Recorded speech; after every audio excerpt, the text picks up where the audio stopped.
So welcome and thanks very much for coming along to today's events.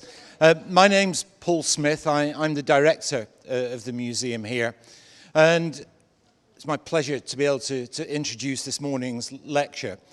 Just thought I'd say for a few minutes why the museum is interested in doing this, which goes a little bit beyond the obvious. The museum, as a university museum, of course, has a real role to play in acting as that transfer point, that communication point between the research that's done around the world, what is the cutting edge of research, but of course Oxford in particular. And we get a large number of people in through the front door. We get 800,000 people a year in through the front door. And so we've wanted for a long time to act as that place of debate, that crucible where we can debate the key issues that relate to society. And there's nothing more pressing in terms of a key issue than climate change and biodiversity loss. And so two of the main elements of our strategic plan are that we want to communicate evolution, we want to celebrate evolution, but we also want to look at how humans are impacting natural environments. And so this fits very naturally in that. We also want to convey accurate science. We want to be the brokers who make sure that the science that is being talked about is really accurate. And I'll come back to that in just a moment. There's a personal dimension for me. My research is up in North Greenland, 500, 600 miles from the North Pole. I've been going there for 30 years, and over my research lifetime, that environment has changed beyond belief. When I started going up in the mid-80s, it looked like a scene out of Narnia. It was 50% snow and ice covered, the fjords didn't melt in the summer, and the snows came in mid-late August. Now, those fjords have melted by the end of June. What you could once walk across, you can now quite easily kayak across. The bare soil of that environment, with just a few dotted plants in areas where there were nutrients, is now grassy. Photographs look like it could be Wyoming or somewhere in the western US. I've just come back actually from an expedition there this summer, and the July mean temperatures in North Greenland are typically between 4 and 6 degrees. This summer it was up at 18 degrees. The second warmest summer ever, but actually those were record temperatures. We were 700 miles from the North Pole and we didn't sleep in sleeping bags once. It's an environment that is degrading in front of our eyes, and that's why it's really important that we do something. There's a responsibility for you as well, actually, and that is, of course, be dynamic and get engaged. That goes almost without saying, given that you're here. But the plea that I would give as a scientist who works in those environments, but also one who's involved in this museum, is, to quote Greta Thunberg, listen to the scientists. Make sure that the science that is conveyed is accurate. It's not exaggerated. The situation is quite bad enough as it is. We don't need to exaggerate any of the science. The science is there and it's hard. So represent the science accurately, and as the Extinction Rebellion banners say, tell the truth. The truth is quite good enough. So this museum will continue to take an active role in conveying that science to the speakers, and we'll do it to our many publics. And so now I'll hand over to the speakers for what promises to be a very interesting session. Thanks very much.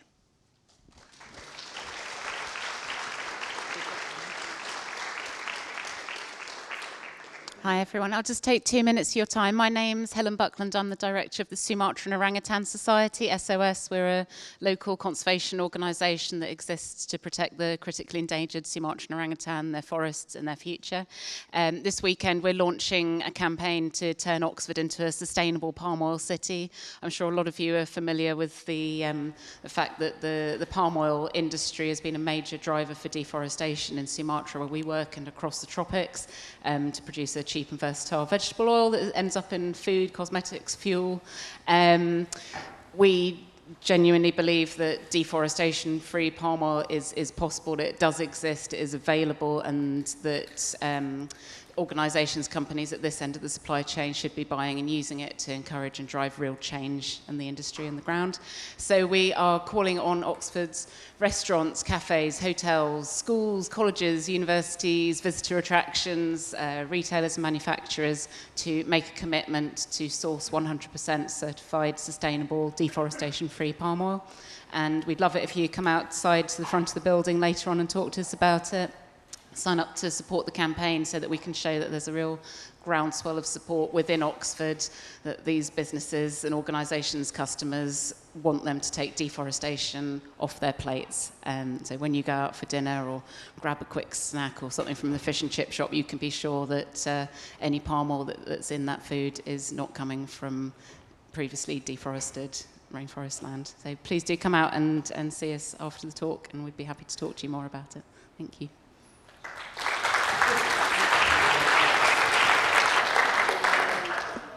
Okay, my name's Megan Murray-Pepper, this is Rabhya Dewshi, and we're both local citizens and what you might now call kind of long-time members of Extinction Rebellion locally. What we're going to do this morning is we're going to present to you some of the facts and some of the ideas that inspired us to join the Extinction Rebellion movement.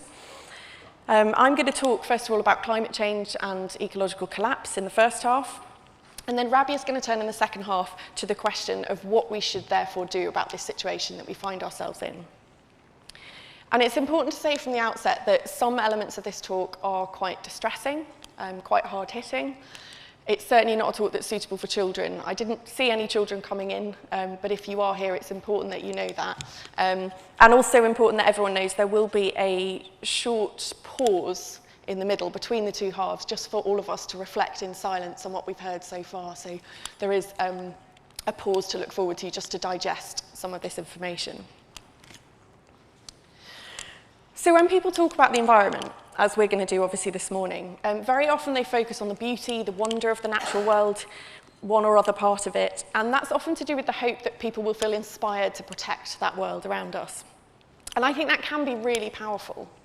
But I also think that that sometimes brings the risk of not really facing up to the concrete reality of the situation that we're in. And instead, we sometimes feel a false sense of security in focusing on those beautiful elements. So we're not going to do that this morning. We're going to be guided by this core Extinction Rebellion principle: tell the truth and act as if the truth is real. And very often, facing up to this truth does not make for easy listening. You might find yourself feeling anger, despair, fear, but we think that those feelings are completely appropriate and completely rational. So we would urge you, don't turn away from them, or don't turn away from some of the information in this presentation, but allow yourself to feel those things. And we'd ask you as well, please, to stay until the end, unless there's obviously an emergency that takes you away. It's really important to kind of follow right through to the end of the talk. So, first half about climate change and ecological collapse.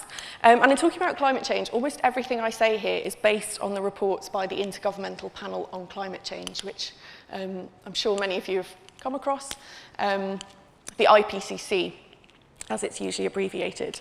And these IPCC reports are the result of many, many years of work by many hundreds of scientists. People from across the globe working in different disciplines who've reviewed all of the relevant scientific research on climate change and its impacts, and who've been through hundreds and hundreds of scientific articles in international peer-reviewed journals. So we're talking about an incredibly rigorous process. And to make these predictions about the climate, they look at results from a number of different climate models, mathematical simulations about the climate, and how different factors might affect it and how it develops. So we're not talking about one study or one paper or one theoretical model or one group of scientists. The conclusions of these reports aren't the views of a few outliers. They represent the international mainstream consensus that even the most cautious and reticent scientists are prepared to get behind. So absolute consensus, or almost absolute consensus across the scientific community. Okay, so we'll start with a very brief recap of global warming, which again I'm sure is something that people are very familiar with. But when we talk about global warming, usually we're talking about the particular concentration of certain gases in the atmosphere. particularly carbon dioxide, but also some others that you can see here, and how the concentration of those gases changes the Earth's climate. So they change how hot the Earth is on average, what kind of large-scale weather patterns we encounter, which parts of the world are dry and which are wet, and so on. Having more greenhouse gases in the atmosphere tends to make the Earth hotter on average, because those gases trap heat reflected from the Earth's surface that would otherwise go back out into space. And without any greenhouse gases in the atmosphere, we'd expect the Earth to be somewhat colder than it is now. But with more greenhouse gases in the atmosphere, we'd obviously expect the Earth to be hotter than it is at present. And that is exactly what we see in the Earth's history. We see that pattern that we'd expect. So we can see on these graphs how global temperatures have tracked global concentrations of carbon dioxide over the past 800,000 years. And you can see how close the correlation is between the two. When carbon dioxide goes up, global temperatures go up. When carbon dioxide goes down, global temperatures go down as well. There's a very similar pattern being repeated there. But in the past 200 years, since the Industrial Revolution, we humans have been burning huge amounts of coal, oil, and gas to generate our power, which obviously emits carbon dioxide. And the human civilizations that we know have evolved in conditions of about 280 parts per million of carbon dioxide in the atmosphere. In the last 200 years, though, those levels of carbon dioxide in the atmosphere have risen to now over 400 parts per million. And the thing that's most striking about this graph is look at what happens in the very right-hand side, the precipitate nature of that upward rise of parts per million. So in fact, those concentration of carbon dioxide is now higher than it's been in the last 800,000 years, i.e. before humans existed.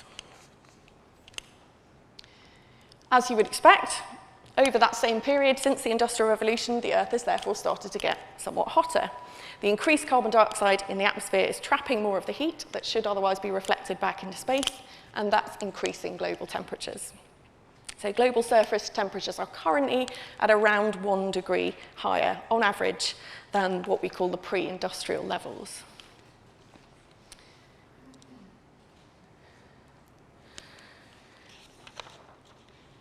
So that's the kind of basic science of global warming and the greenhouse effect. I'm sure familiar to many people. So back to the IPCC and how that might affect us.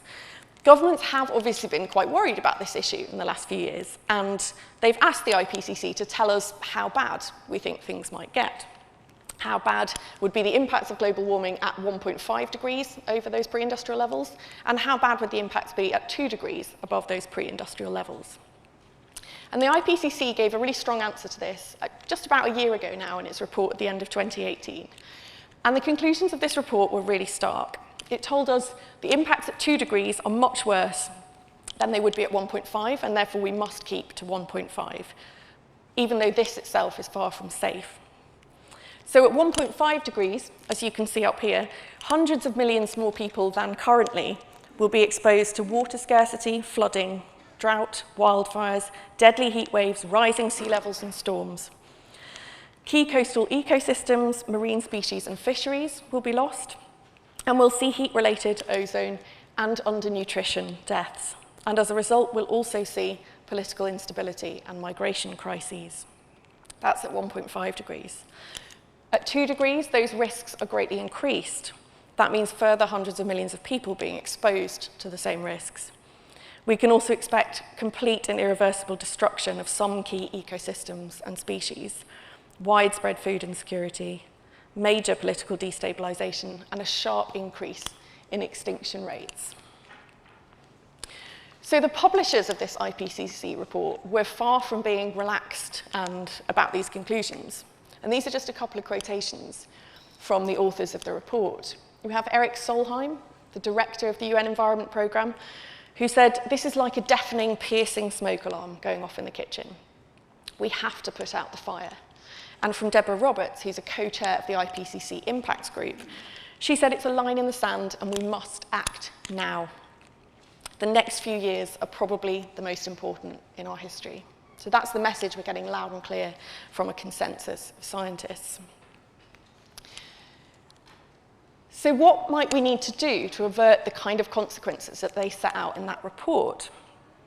Well, this graph shows how our carbon dioxide emissions have to change from now if we're to limit global warming to that 1.5 degrees, according to the IPCC. So the report sets out different pathways for how we might achieve that. But it says, overall, we have to cut them drastically, starting now, by half in the next 11 years, so by 2030, and to 0 by 2050. We're also going to have to suck large amounts of carbon out of the air to complement that. And we won't have to do quite as much of that if our resource consumption and our energy consumption go down much more quickly now. But we'll still have to do some of that removal of carbon from the atmosphere. The problem with this is it might still understate just how bad things might get. The IPCC reports are incredibly rigorous because of that process of achieving scientific consensus. But it also means that they're based on some models that assume quite optimistically that we might have more advanced technology than has currently been proven. So carbon capture and storage technologies have not been shown to work so far at the necessary scale. And that's the technology that we're relying on to suck that carbon out of the atmosphere. Some of the models also assume that we'll be able to grow vast amounts of bioenergy crops on an area of land that's been suggested would need to be at least twice the size of India.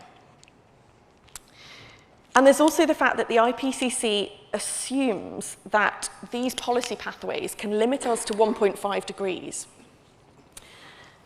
But it really suggests that we've got a 1 in 2 to 2 in 3 chance on those pathways of remaining under 1.5. So if we think of it the other way around, that still leaves a 1 in 3 or even a 50-50 chance that those policies won't limit to 1.5. And 1.5 is the limit they've said we really must adhere to. So following that advice, following those IPCC pathways, means we're still exposed to a significant amount of risk, according to the models set out by the IPCC themselves. And finally, there's the fact that the way the climate develops tend to often involve these dynamics called climate feedback loops that we can't fully predict and we can't factor in fully to our predictions. So these can make global warming much worse, and it's really difficult for those IPCC models to factor them in because they can be so unpredictable. So just a brief example of a very well-known feedback loop of this kind. It's one called the albedo effect. This is something we're all pretty familiar with, I think, because it's precisely the reason why we know there's a difference between wearing dark clothes and white clothes, say, on a hot day. So we would wear white if we wanted to reflect more of the warmth back out.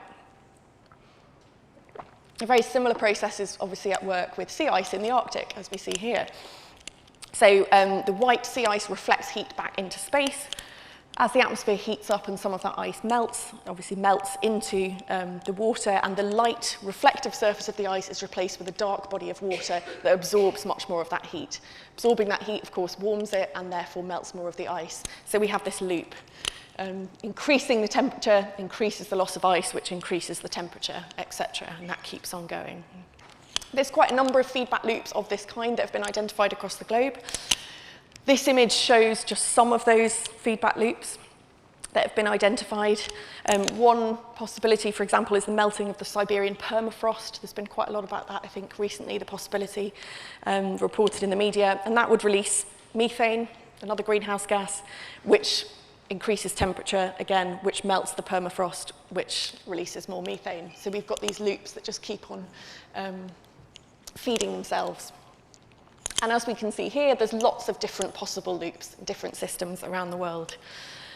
And the IPCC does discuss some of these and says that even at the temperature ranges we're aiming for, even at that 1.5, there is a risk of setting off some of these feedback loops that make global warming worse than we've predicted. Some of them it sets aside because it says it's just too uncertain and we can't really predict what kinds of temperature increase would be triggered. So really we don't have entirely the research base to make an informed estimate about what impact these will have. But we do know that it has been the case in the past that the IPCC's predictions have turned out to be too optimistic, and the reality, for example, of sea ice melting has exceeded even the worst predictions in the last few years. So in some scenarios, which we don't, not all of which we understand, some of these feedback loops could be triggered, and the extra temperature increases that they trigger may then set off other feedback loops, and so on. And this gives rise to the possibility of what the scientists have called a tipping cascade, where feedback loops interact and magnify the effect of each other. And with that comes, unfortunately, the possibility of a kind of runaway global warming effect, where we just don't any longer have the possibility of intervening in the way those systems trigger each other. It becomes more and more extreme. Okay, so back to what the IPCC says we must do. As I said, they've suggested we need to cut our emissions in half by 2030 to 0 by 2050. It's the graph we've already seen. And that to do this is going to require a radical transformation of energy, industry, transport, building, agriculture, forestry, and land use. But if we took away from that the fact that we'll be fine as long as we stick to those levels, we stick to that 1.5, then we would be making a mistake. For one thing, we'd be forgetting just how bad some of those effects are at 1.5 degrees. 1.5 degrees is not a great result. It means a terrible result in many ways as well. We'd also be ignoring the fact that IPCC targets rely on those technologies we haven't got. We'd be ignoring the fact that sticking to those limits of 1.5 still leaves us exposed to substantial risks that it could go above that level. And we'd also be ignoring all those extra risks represented by the feedback loops and the tipping cascades that I've been talking about. So when we take all of that into account, I think it's really clear that we need to do something more demanding and more drastic than as has been outlined by the IPCC. We need to cut our emissions much more quickly. We need to transform energy, industry, and transport and everything else more radically. And we need to invest much more, for example, in those technologies that just aren't working at scale yet. In any case, we're not sticking to those limits. So when we think about where we are now and where we're actually heading, we're doing the opposite right now of what we absolutely need to do. On the right, we can see this graph that shows that our emissions are still rising, and they're not just rising, but they're rising each year at an ever-increasing rate. Even a temperature rise of 1.5 can potentially be disastrous, given all those risks to hundreds of millions of people, the killing of ecosystems, the creation of political instability, and so on.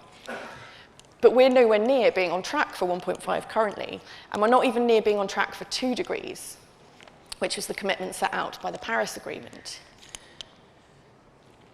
So governments have so far got together, they've made commitments, they've set targets and policies, and the 2015 Paris Agreement was the agreement to try and limit things to 2 degrees. But even that doesn't quite add up. Even sticking to all those commitments made for the Paris Agreements still gives us the possibility of a rise of something like 3 degrees by the end of this century. And that is double the line in the sand that the IPCC drew for us a year ago, saying we must not exceed the 1.5. What this graph shows you is our current pathway. We're not currently on target to meet those commitments anyway. So you can see sort of in the middle where the Paris Agreement might take us. That big red band at the top is the possibilities of our current pathway from where our emissions are currently headed. So we are on track for somewhere upwards of 4 degrees by the end of the century if we don't act drastically. So that's what the red shows you, that current pathway and that current area of uncertainty, somewhere between 4 and 5 degrees. And a rise of something like 4 to 5 degrees is so far removed from the world that we know it's actually really difficult to predict and to quantify those impacts. But what we can say confidently, it would certainly be catastrophic. We know that deadly heat waves would be a new kind of normal. There would be permanent droughts in some areas. There would be famines and much more. And the World Bank itself said 4 degrees of warming simply must not be allowed to occur. But a reminder that that is where our current emissions trajectory is taking us, somewhere in that region. And that's still not really taking into account all the potential effects of feedback loops and cascades. So it could be much, much worse even than that. There's a possibility. So in one example, there was a scientific paper published earlier this year that suggested if we did carry on our current path, carbon dioxide levels could get so high that large expanses of cloud would actually break up and disappear. And if that were to happen, if we were to lose large expanses of cloud, we could be looking at something like an extra 8 degrees of warming, in which case the world would basically be on fire. There would be large parts of the world that would be completely uninhabitable, in which we could not walk around without dying from heat alone. Now, that's just one study. It's It's one study and it's one very, very unlikely possibility. There's other factors that would play a role in a scenario like that. But the point here is that these things are no longer considered to be beyond the realms of scientific possibility. Okay, so making it a little bit more concrete, what kinds of impacts might be produced by the warming that we're looking at? A few examples of the impacts we're talking about. One is in the form of sea level rise. According to one recent analysis, 2 degrees of warming means the submergence of land that is home to 250 million people across the world. And at 4 degrees, that's more like 2/3 of a billion people, including 6 million people in the UK. That's at 4 degrees. And then you factor in things like floods from storm surges, and it could be a lot worse than that.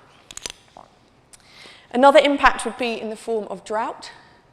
There'd be big increases in drought in areas like Southern Europe, North Africa, and the Middle East, again at 2 degrees.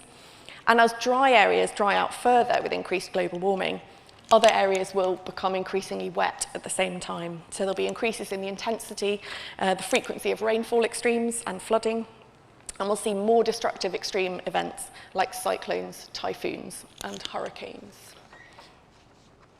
Of course, one of the consequences of all of this is it's likely to produce mass migration of people across the world, not only as a result of sea level rise, drought, precipitation, cyclones, etc., but the crop failures, the famine, the political instability, and the war that are likely to accompany those events.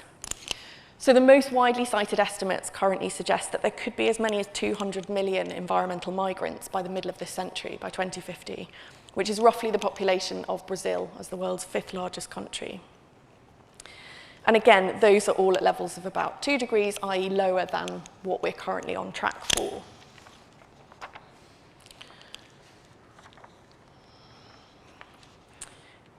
And the global increases that we've seen already have obviously been having an impact in different places in the world, and not just all over the world, but also here in the UK. This is a page just from the BBC last summer that kind of suggests how frequent some of those events were, how much we were seeing them actually play out day to day in the news. Apparently in 2008 alone, 20 million people were displaced by extreme weather, which is 4 times as many as by conflict and violence. And we're losing land to desertification as the heating planet dries out certain regions. And over the last 30 years, about 1.6 billion people have been affected by drought. Of course, we've seen water shortages in major global cities earlier this year. And those impacts aren't just confined to other places. Sorry. You do hear some people say occasionally, I don't mind if the UK gets a bit warmer, we'll have a nice milder climate. Actually, that sounds quite pleasant, and sometimes the newspaper coverage of heat waves sort of encourages that. But we're not just going to have sort of the same but a bit milder. Even in the UK, we're getting a taste of what scientists suggest we can expect in the future. More extreme weather, more drought, more wildfires, wetter winters, floods, loss of land in coastal areas. Those things are all starting to affect us in the UK as well. And scientists are now able to say with confidence that some of those events just would not have happened without climate change. They're getting very good at attributing some of those extreme events to the risks of climate change. So people are losing crops, land, livelihoods, homes, property, and in some cases even their lives, as well as the seasonal rhythms, the wildlife, the landscapes that have been familiar to people for generations. And we can expect that, of course, to get worse. Even if the direct impacts don't feel so extreme in the UK, we are, of course, hugely dependent on global food production. We're dependent on global political stability and security as well. So there's no escaping those effects of catastrophic climate change for us or for anyone, even if we feel much less at risk of some extreme events than people in other parts of the world. But it is true to say that most of the effects so far, most of the staggering cost of climate change so far has been borne by people in the global south, people of colour, women and children, and people whose voices we are much less likely to hear.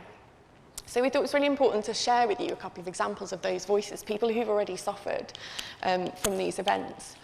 So this is one brief extract from Chamizal Ghazi, who's an 83-year-old Bangladeshi. She says, "Climate change has wrecked everything. Our people are living in other towns and cities like refugees.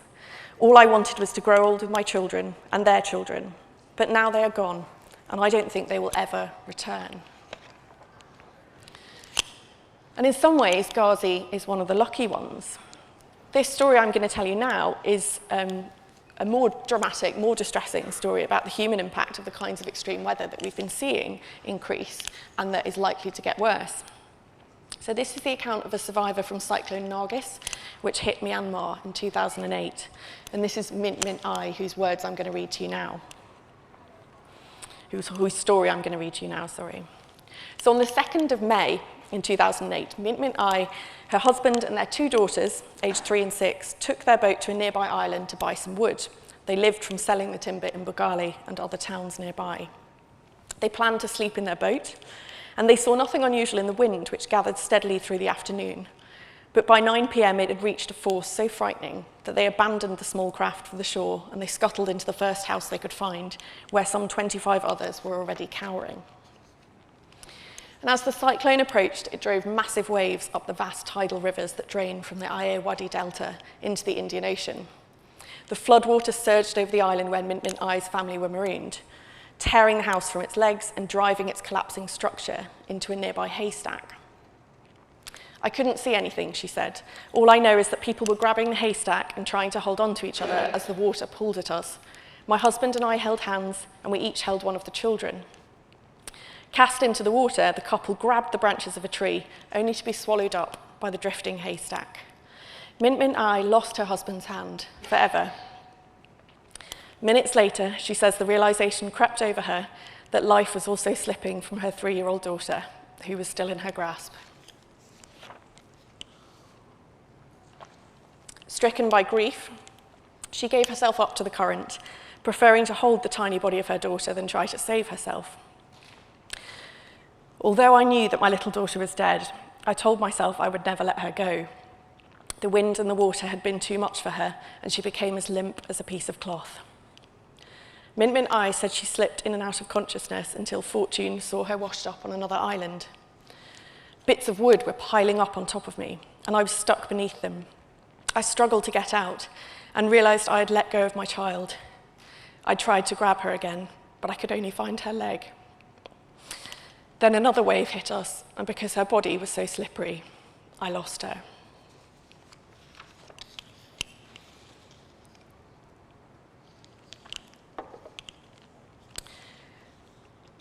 These stories are important, and they show us that we are facing an emergency of really unprecedented proportions.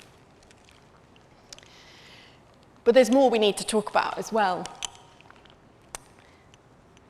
There are so many ways in which we are dependent on the natural world, and I'm just going to spend the remainder of the first half briefly talking about ecosystems and about diversity, which are hugely under threat. So an ecosystem is a community of living things which interact with their non-living environment as a distinct system. They're linked by nutrient and energy flows. And biodiversity is a measure of the variety of life at genetic, species, and ecosystem levels. We are massively dependent on ecosystems and biodiversity in a huge number of ways. A couple of examples. Wetlands, rainforests, and rivers purify and distribute our water. Soil health, marine health, and pollinators are essential for our food production. And biodiversity is a key source for us of new medicines. More generally, we depend on ecosystems and biodiversity for our food, for our fresh water, for wood and materials, for fuel, flood regulation, and disease regulation. It's not only that, we also depend on these systems for climate regulation. So, for example, many systems operate as vast carbon storage banks, regulating carbon dioxide in the atmosphere and producing oxygen. And some of the feedback loops I mentioned already arise because accelerating global warming has a really severe impact on their ability to do that kind of regulation, and therefore that continues to accelerate warming. And yet, we are destroying ecosystems and reducing biodiversity right now at a rate that's unprecedented in human history. His key causes of destruction are pesticide and fertilizer use, land conversion, monocultures, pollution, deforestation, water use, biological invasion and disease, tourism, mining, and war. And here's one example. Since 1970, we've managed to wipe out 60% of monitored vertebrate populations on average. Okay, so that's just in the last 50 years. And that is equivalent in human terms to emptying out North America, South America, Africa, Europe, China, and Oceania. That's the scale of what we've done to vertebrate populations just in 50 years. And there's much more. We've converted more than half of the Earth's land cover from forest and grassland to crops, cities, and grazing. Global forest areas have shrunk by 40%, and in some 25 countries, forests have virtually disappeared completely. A recent report found that an area of forest bigger than the UK is lost every single year. 90% of our wetlands are gone. Half of our coral has been lost since the 1870s. We've altered the oceans through fishing, land and sea-based pollution, and aquaculture and development, so that 2/3 of the Earth's oceans are now affected by these. Phytoplankton populations, which produce more oxygen than all of the Earth's trees, are down by 40% since the middle of the last century. And insect populations are in massive decline, so 40% of insect species are thought to be at risk of extinction in the next few decades. And the sheer mass of wild animals in total is down by more than 80%. Now, at natural levels, it would take 5 to 7 million years for mammal diversity to recover from this. And this brings us to the question of extinction. Species are always going extinct. There's something called the background rate of extinction, which is always going on and is usually compensated for by speciation, or the development of new species. But during mass extinctions, the extinction rate spikes dramatically without a corresponding increase to balance it out. So you can see on the slide how expected rates of extinction compare with observed rates of extinction since 1900. In a small sample range of animals, they are much, much higher than we would have expected. And the current extinction rate is estimated to be anywhere between 100 and 10,000 times the normal background rate without a corresponding increase in speciation. But apparently we shouldn't be so surprised by this, because there have been 5 mass extinctions in the Earth's history, including famously the one that wiped out the dinosaurs on the right. And the common features of these big extinctions include unusual climate dynamics, like rapid changes in temperature, changes in atmospheric concentration, so dramatic increases in greenhouse gases, and high-intensity ecological stressors, things like habitat loss and disease. All of those features are present in the world with us now. Our temperatures and sea levels are rising rapidly. Greenhouse gas concentrations are rising, as we've seen, much more rapidly than in the past 65 million years. And we're at that level higher than we've seen for 800,000 years. And for context, humans in their modern form have only been on the Earth for about 200,000 years. Civilization, as we know it, has only existed right at the end of this graph for about 6,000 years. So we've never been in this situation before. Land previously untouched by humans has been slashed by about half in the last few hundred years. We know that the amounts of plastic going into the ocean are rising dramatically, even at the most conservative estimate, which is the lowest line on the graph. And in less than a century, we've gone from a situation in which most fisheries were undeveloped to a situation in which almost a quarter of them have collapsed. So the conclusion of all of this is we are now in the Earth's 6th mass extinction. And we're causing it this time. So finally, this is not just about the loss of species, individual species, but also of the loss of abundance, the sheer numbers of animals and other species with which we share the Earth. And that can be really hard to see because we all have a kind of baseline normal that shifts over generations, and we think the world that we see around us is the normal one. So I'm just going to briefly read one more quotation from a book called The Moths, Snowstorm, which describes the author's encounter with a buddleia and butterflies and moths in the 1950s. This is what it was like to grow up as a child in the 1950s. And he says that ordinary suburban buddleia plants, like this one, with which many of you will be familiar, used to be absolutely crawling with butterflies. And that kind of abundance was part of the fascination of the natural world that really left a deep impression on him. And he says of his childhood, I remember it clearly. It was somehow at the heart of the attraction. I don't think I could have been affected in the same way by a solitary red admiral. There were lots of many things then. Suburban gardens were thronged with thrushes, hares galumphed across every pasture, mayflies hatched on springtime rivers in dazzling swarms. And larks filled the air and poppies filled the fields. And if butterflies filled the summer days, the moths filled the summer nights. And sometimes the moths were in such numbers that they would pack a car's headlight beams like snowflakes in a blizzard. There would be a veritable snowstorm of moths, and at the end of your journey, you'd have to wash your windscreen. You'd have to sponge away the astounding richness of life. I've never seen anything like that situation that he describes in my own lifetime, and our children will see even less. I've never seen those moths, I've never seen the galumphing hares throughout the fields, or the thrushes.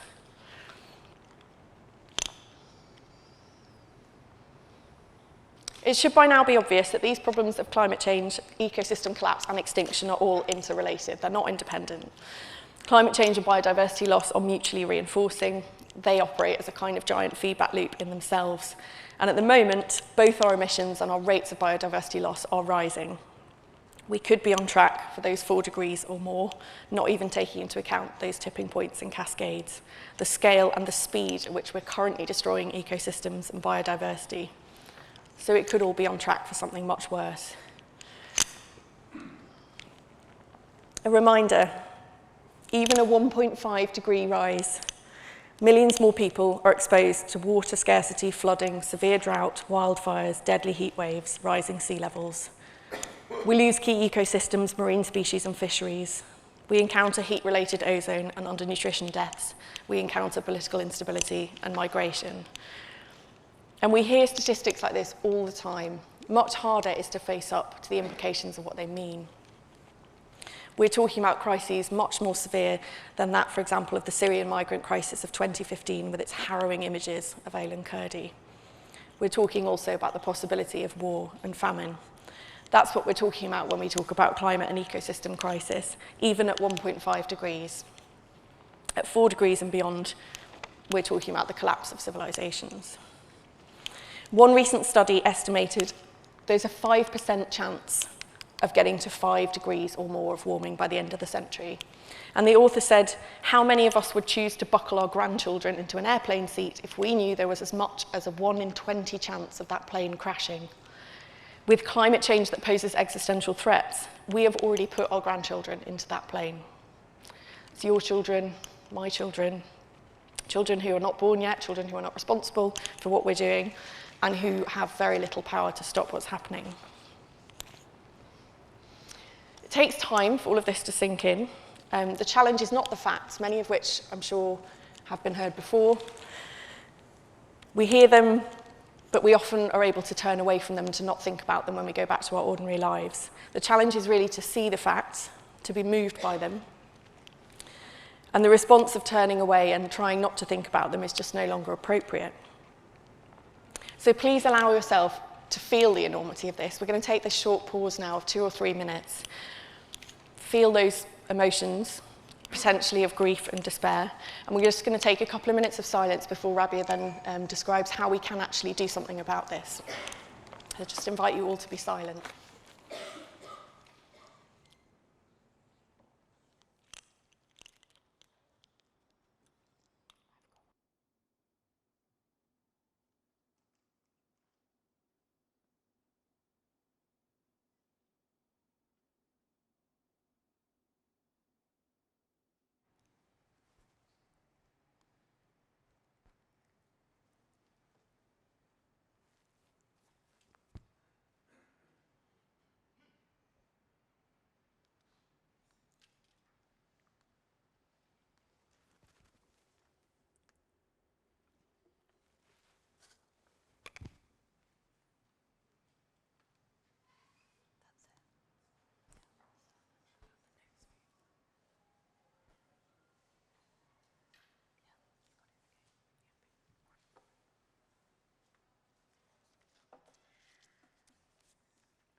Thank you.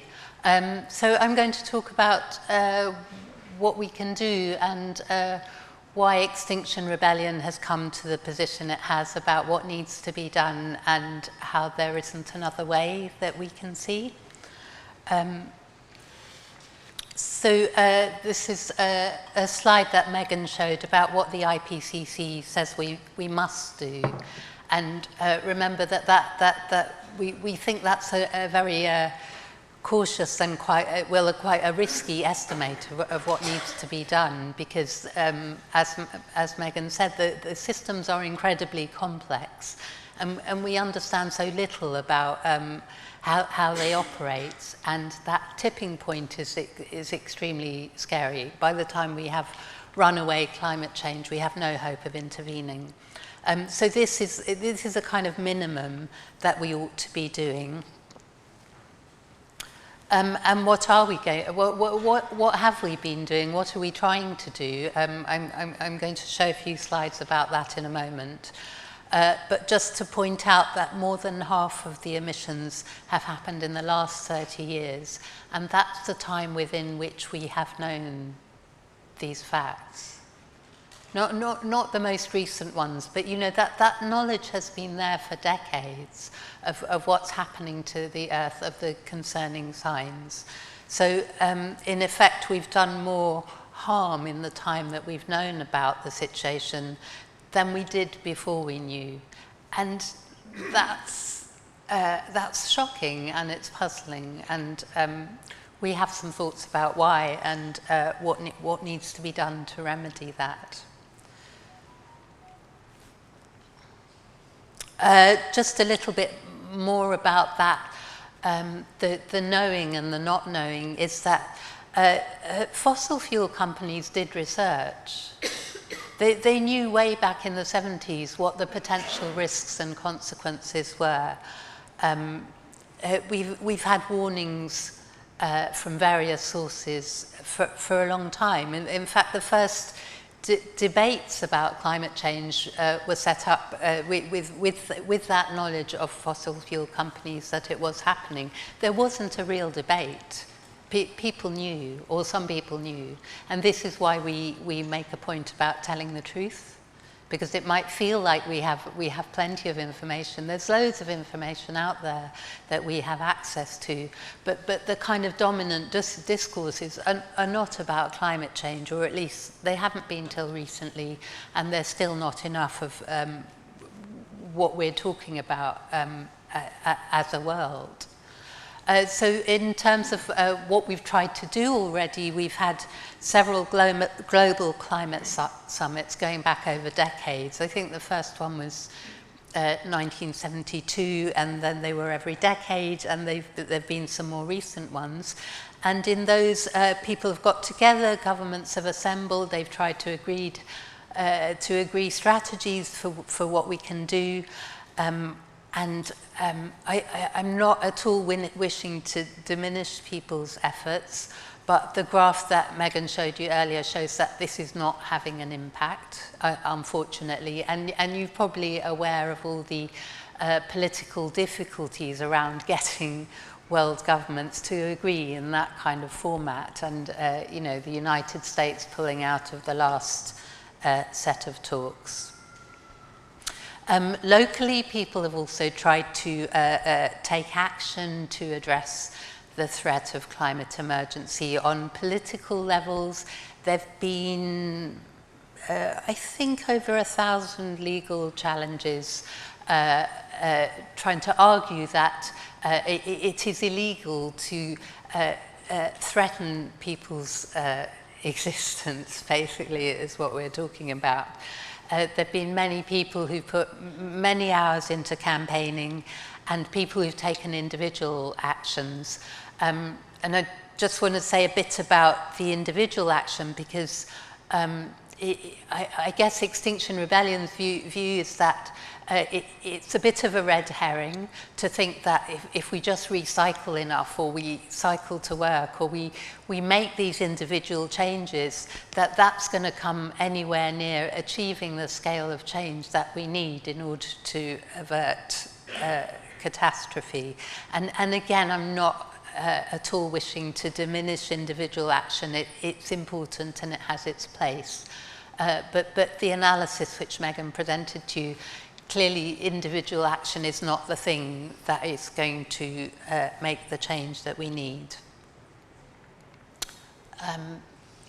This is a repeat of Megan's graph, just to remind you what we are doing and the impact that it is having, which is not an impact even of levelling off. It's that we're continuing to increase emissions. And again, a kind of revisit of something that of one of Megan's slides is that what we are doing, this is the outcome. With our attempts to address the reductions in carbon emissions that we need, we're still achieving this little, or this much damage, to put it the other way around. In terms of government policy, so I'm not singling out this government, but governments generally will often say the right things about climate or sign up to, I think a climate emergency was declared earlier this year in May after the Extinction Rebellion actions in April. And I don't know what you've noticed, but I haven't seen any visible sign of that being high up the agenda or being put into practice. Instead, David Cameron is quoted as saying we've got to get rid of this green crap. The third runway at Heathrow is going ahead, road building is going ahead, and various incentives and tax breaks for renewables have just been cut. So what the political system says and what it does are different. And we could debate what that's about, but money is part of the reason. So since 2013, the UK has provided £2.4 billion worth of support to fossil fuel projects via an agency called UK Export Finance, which has buffered those fossil fuel companies against the risks of investing in fossil fuels. And you might have noticed recently that even business is taking notice of the threats to business from climate emergency. The governor of the Bank of England said that we need to urgently respond because the financial sector itself is at risk. You know, if there's no planet, if there's no resources, then money can't be made. And yet the political, there's this political inertia about bringing the changes.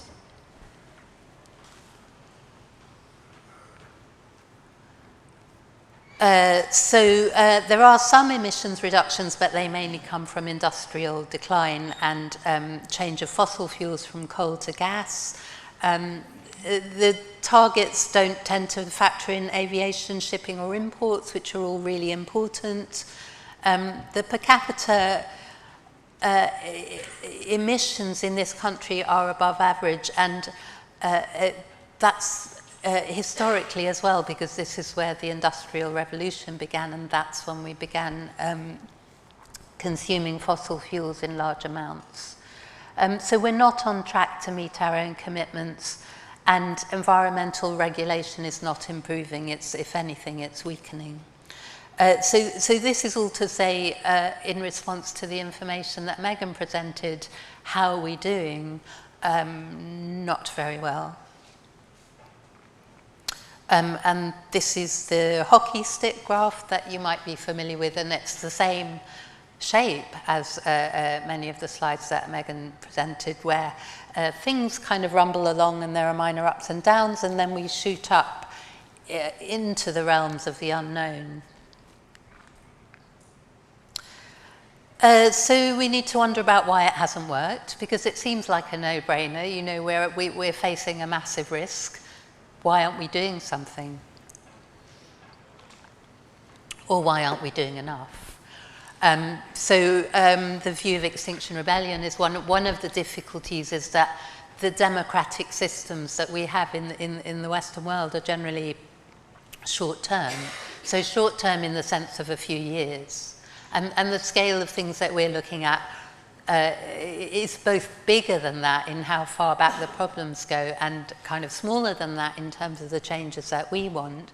But if we're talking about 2050 or even 2030, people in power now don't necessarily have an incentive to care about that or act on that. And that's true in a lot of areas, not just the environment, but the form of democracy that we have tends to incentivize those in power to look at the immediate goals. And if you imagine running your life like that, it would be, you know, only think about tomorrow. It's not very sensible. Capitalism, I would say capitalism a bit cautiously, because we're not a political organisation. We see ourselves, I guess, as, and I'll talk a bit more later on about being beyond politics, but I think factually I could say that capitalism costs things according to money. That's the driving force, that's the numerical counter. And there have been challenges to that. I think in New Zealand recently, they talked about using well-being, people's well-being, as a better counter of how we should make decisions about what we do. And capitalism doesn't cost environmental resources. It just doesn't factor in, so it's not well equipped to deal with that sensibly. And also the need for action to be collective and global. So I mentioned about individual actions being not enough to cut it, countries will often argue about, we're not going to do this because what's the point if nobody else is going to, which is not what I'm saying here. It's not that I think we should act nevertheless, because somebody's got to start, and so what if the guy next door to you is doing the wrong thing? It doesn't mean you should also carry on. But it is one of the reasons why we think systemic change hasn't come about. So what we actually need to do is radical, far-reaching change. It's much bigger than anything we've ever faced before, because we're talking about the whole planet and the whole climate. So we need these things, you know, everything needs to change, because everything's bound up together. Again, it's not just kind of recycling our plastic that's going to achieve these sorts of changes. And we think we can do it, or at least that we have to try. But this is a poster from World War II, and in World War II there was a scale of mobilization which we think we need now. There was more than half the national expenditure was on the war effort. Think about the proportion of money that's spent on green stuff now. It's minuscule. Imports were cut drastically. There was something like 90% cuts of imports of meat during the war, and loads of resources put into the war effort. So it's possible. Another thing about World War II was that it had that it went across politics in the sense that people put aside differences, party political differences, and acted together. There was a kind of equality in the sense there was rationing, which I'm sure was not fun, but people were really in it together rather than just saying they were. And actually people's mental health was better, weirdly. Well, maybe weirdly, maybe not.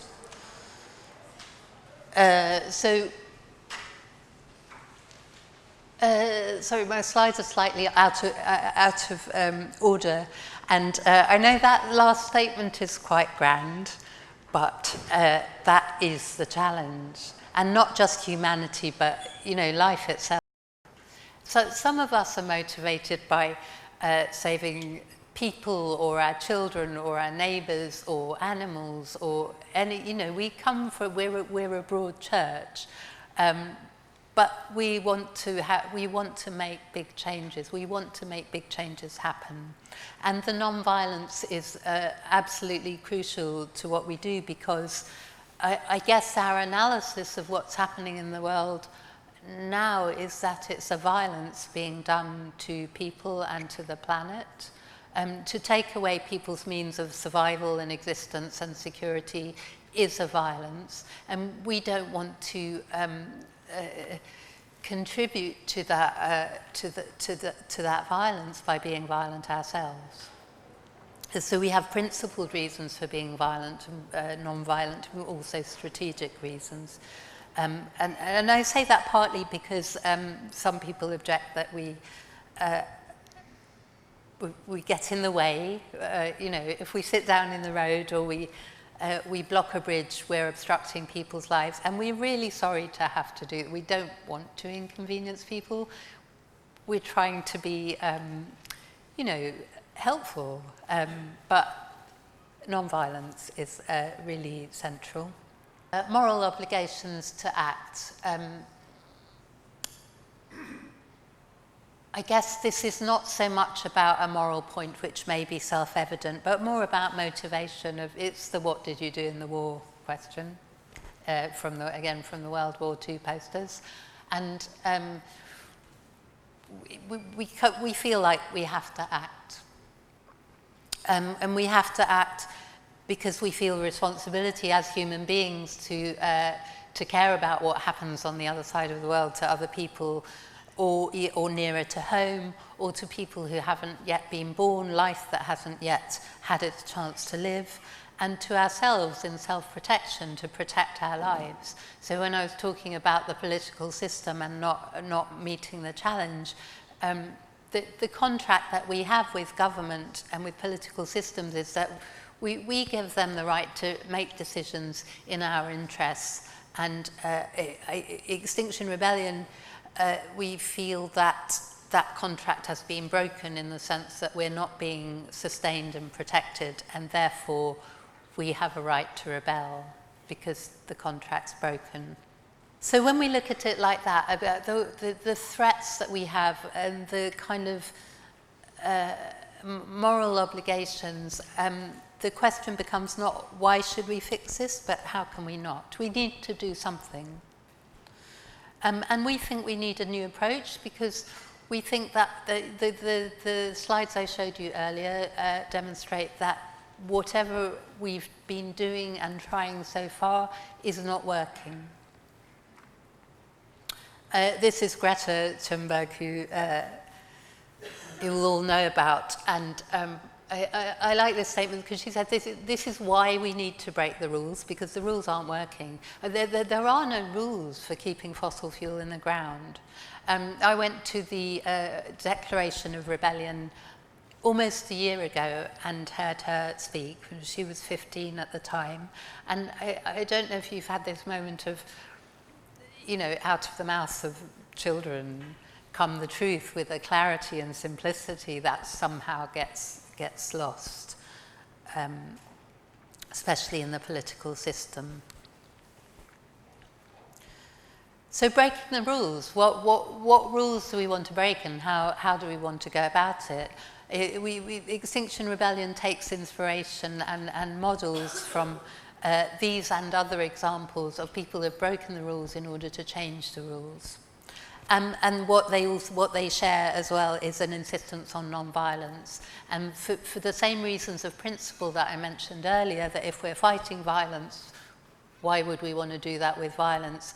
But also strategically, it's a really good strategy because, for instance, in the campaign for Indian independence, Gandhi led enormous numbers of people to protest, and the British responded with brutality and really lost face, and they were the wrong ones. They became the wrong ones. Lots of things have been legal, which then became illegal and often through breaking the law. So we're not, I mean, if you look at our membership is not, we're not radicals in the sense that we're not kind of like very left-wing or antisocial or deviant. We're just kind of fairly ordinary people who've come to the point of reasoning, which Megan has talked you through and I've talked you through. If we get to the point where nothing else has worked, we have a duty to break the law. Or, well, there's lots of other things you can do in Extinction Rebellion, but, you know, we take it as far as that. So civil resistance, in our view, it's non-violent. It needs to involve a lot of people. It needs to be focused where power is and to be disruptive to get attention. And fun. I want to say something about fun because I know that what we've presented is very heavy and very distressing, and we feel it. But I guess for myself, and I think it's true for a lot of people who've joined us, it's an incredible feeling to join together with other people who care enough to act. It's like something that's been missing in our kind of nuclear lives where we live quite separately, and actually to be able to join together with other people is amazing, and it's a real kind of buffer and sustenance against the horror and the grief. So Extinction Rebellion has spread all over the world. I'm not sure what's happening in Russia. Or indeed Alaska. But I'm sure we'll reach there. So our 3 demands, which you may be familiar with, tell the truth, and what that means is it's the kind of acting as if it's real. You know, this is the truth. This should be up there in the headlines all the time, and it should be at the front of people's minds, not kind of 20th down the list. And tell it in a way that doesn't, I mean, we understand that there are reasons why it's hard to hear, but we think it's even harder not to hear.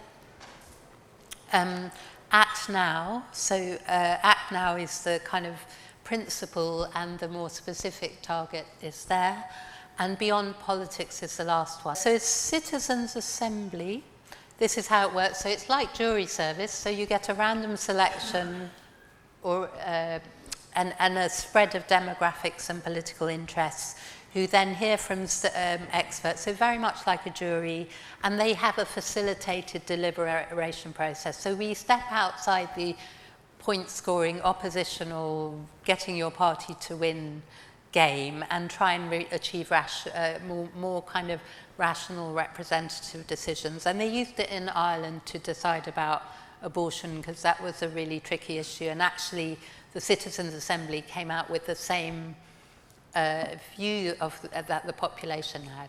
But it's a kind of, we think it's a more effective way to do things, and it steps over those structural problems of our current political system.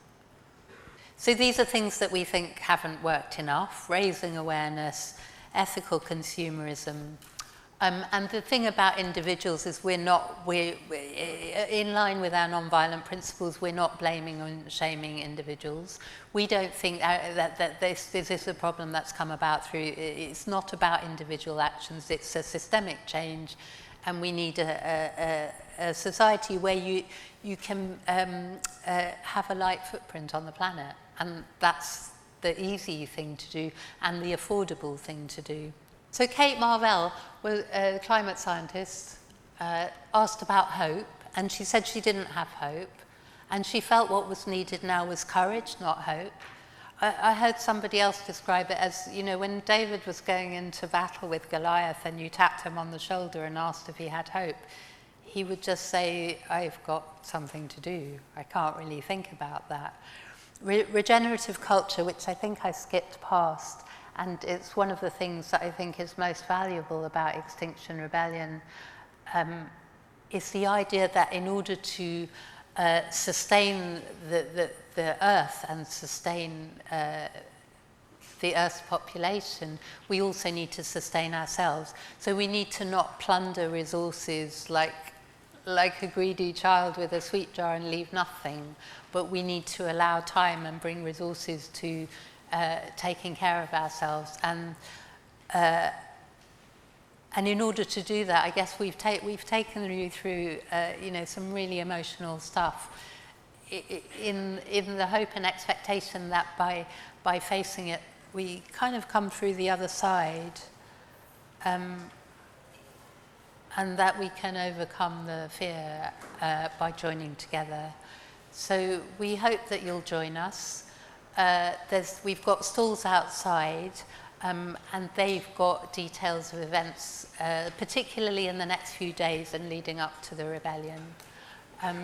Thank you for listening, and I think you're now going to be led out to the next action. Thank you.